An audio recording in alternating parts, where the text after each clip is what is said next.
Autism একটি মানসিক বিকাশজনিত সমস্যা। স্নায়ুতন্ত্রের অস্বাভাবিকতা ও পরিবর্তনের জন্য এটি হয়ে থাকে।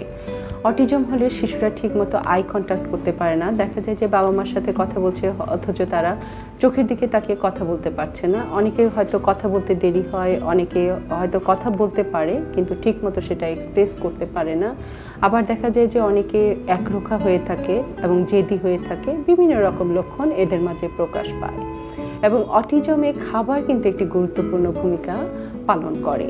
অটিজমে আক্রান্ত হলে পরিপাকের সমস্যা হয়, তাদের ঠিকমতো হজম হয় না এবং অ্যালার্জিজনিত বিভিন্ন রকম সমস্যা দেখা দেয় এবং আমিষ জাতীয় খাবার কিন্তু ঠিকমতো পরিপাক হয় না। যেমন অ্যামাইনো অ্যাসিডের যে শেষ ধাপ, সেটাতে কিন্তু আমিষ খাবারটা অটিজমের অনেক শিশুর ক্ষেত্রে আমিষের শেষ পর্যায়ে যেতে পারে না, সেটা অ্যামাইনো অ্যাসিডে পরিণত না হয়ে পেপটাইড পর্যন্ত থাকে।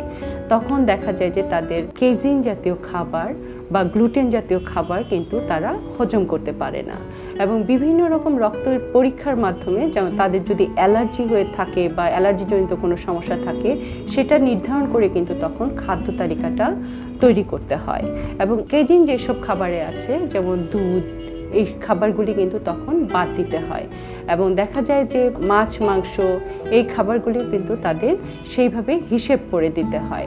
আর অটিজমে আক্রান্তদের মাঝে কার্বোহাইড্রেট জাতীয় খাবারও কম দিতে হয়, কেননা দেখা যায় যে অধিক চিনি গ্রহণের ফলে তারা কিন্তু বেশি মেজাজি হয়ে থাকে বা দেখা যায় যে বেশি অস্থিরতা তারা দেখায়। কাজেই অটিজম আক্রান্তদের ক্ষেত্রে কার্বোহাইড্রেট জাতীয় খাবারও কিন্তু কম দিতে হবে এবং গ্লুটেন জাতীয় খাবার অনেক ক্ষেত্রে পরিহার করতে হয়। গ্লুটেন রয়েছে গমে, যেমন গমের তৈরি রুটি দেওয়া যাবে না, সেই ক্ষেত্রে কিন্তু আমরা চালের তৈরি আটার রুটি আমরা দিতে পারি। চালের তৈরি যেমন মুড়ি, খই, এই খাবারগুলিও কিন্তু অটিজমে আক্রান্ত শিশুদের আমরা দিতে পারি। আবার কার্বোনেটেড ওয়াটার, যেমন এখানে কিন্তু চিনি রয়েছে, শর্করা যে কম দিতে হবে, কাজে কার্বোনেটেড ওয়াটার, সফট ড্রিঙ্কস অনেক শিশুরাই কিন্তু এটা পছন্দ করে। এই কার্বোনেটেড ওয়াটার গ্রহণ থেকে কিন্তু বিরত থাকতে হবে, বিশেষ করে সফট ড্রিঙ্কস খাওয়া থেকে শিশুদের বিরত রাখতে হবে এবং মিষ্টি জাতীয় খাবারও কিন্তু সেই ক্ষেত্রে পরিহার করতে হবে এবং তাদের চালের আটার তৈরি খাবার, ভুট্টার তৈরি খাবারও কিন্তু অটিজমে আক্রান্ত শিশুদের দেওয়া যেতে পারে এবং দেখা যায় যে চিপস খেতে পছন্দ করে শিশুরা। এটা অবশ্যই চিপসটা স্বাস্থ্যকর নয়। চিপসের পরিবর্তে আমরা দেখা যায় যে পপকর্ন কিন্তু শিশুদের দিতে পারি। আর আরেকটি জিনিস খেয়াল রাখতে হবে যে তেলের ক্ষেত্রেও কিন্তু সাবধানতা অবলম্বন করতে হবে, কারণ সয়া প্রোটিন জাতীয় খাবার কিন্তু অটিজমে আক্রান্তদের শিশুদের অনেক শিশুকেই কিন্তু দেওয়া যাবে না। এই ক্ষেত্রে আমরা সয়াবিন তেলও কিন্তু ব্যবহার করতে পারবো না। আমাদের দেশে যে রাইস ব্রান পাওয়া যায় আমরা এই তেলটা ব্যবহার করতে পারি এবং সাধ্যমতো আমরা যদি অলিভ অয়েল যদি পাই, আমরা এই সব শিশুদের ক্ষেত্রে আমরা অলিভ অয়েলটাও কিন্তু ব্যবহার করতে পারি। এছাড়াও আমাদের যে সূর্যমুখীর তেল পাওয়া যায় আমরা কিন্তু এই তেলগুলি শিশুদের খাবারে ব্যবহার করতে পারি। তবে যেই সব শিশুরা বেশি অস্থির থাকে তাদের ক্ষেত্রে ধীরে ধীরে চিনির পরিমাণটা কিন্তু কমিয়ে দিতে হবে।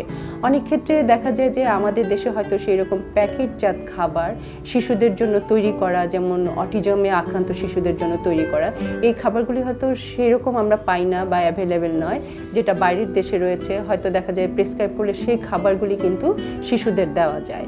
আর শিশুদের যেহেতু হজমের সমস্যা হয়, কাজেই এই জিনিসটি কিন্তু তাদের খেয়াল করতে হবে, বাবা মাকে অবশ্যই খেয়াল করতে হবে। তাদের অল্প করে বারে বারে খাওয়ালে কিন্তু তারা এটি হজমে সহায়ক হবে। আরেকটি জিনিস হলো, যেমন আমরা দুধের পরিবর্তে কিন্তু আলমন্ড দুধ সেটাও কিন্তু শিশুদের দিতে পারি, যেটা অবশ্যই আমাদের অনেক ক্ষেত্রে দেখা যায় যে আমাদের অনেকের পক্ষে সম্ভব না।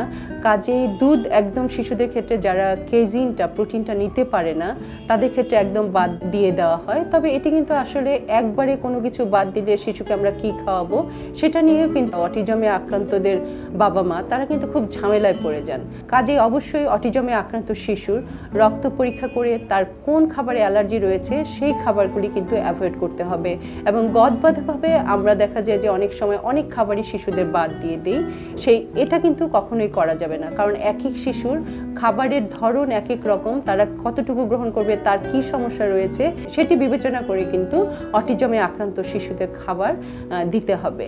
আরেকটি জিনিস খেয়াল রাখতে হবে যে অটিজমে আক্রান্তরা কিন্তু অনেক সময় পেটের সমস্যায় ভুগে থাকেন, কাজে সব কিছু তাদের সেইভাবে দেওয়া যাবে না। আর ভিটামিনস এবং মিনারেলসও কিন্তু ঘাটতি থাকে তাদের, সেই বিষয়টি আমাদের বিবেচনায় রাখতে হবে। এবং অনেক সময় শিশুরা মনোযোগ দিতে বাধা পায়, মনোযোগ তারা দিতে পারে না কোনো কাজে বা কোনো পড়াশোনায় মনোযোগ দিতে পারে না। সেই ক্ষেত্রে শিশুটির জন্য আমরা ওমেগা 3 ফ্যাটি অ্যাসিড জাতীয় খাবার, এই যেটা হচ্ছে বাদামে আমরা পেতে পারি, সামুদ্রিক মাছে পেতে পারি, এটা দিলে কিন্তু দেখা যায় দ্রুত কাজটা করা কিন্তু খুবই সহজ হয়ে যায়। কাজেই ওমেগা 3 সম্পন্ন ফ্যাটি অ্যাসিড জাতীয় খাবার আমরা শিশুদের দিব এবং তাদের দিকে ঠিকভাবে খেয়াল করতে হবে। এবং অটিজমে আক্রান্ত শিশুকে খাবার দিয়ে কিন্তু অনেকটাই সুস্থ করে তোলা যায়। কাজেই একজন ভালো পুষ্টিবিদের পরামর্শ নিয়ে অটিজমে আক্রান্ত শিশুর খাদ্য তালিকা তৈরি করে তাকে যদি দেওয়া হয় এবং তার প্রতি যদি টেক কেয়ার করা হয়, তাহলে দেখা যাবে যে অটিজমে আক্রান্ত শিশুটি কিন্তু অনেক ভালো থাকবে, তার মনোযোগ আসবে এবং সে অনেক কিছুই তখন করতে পারবে।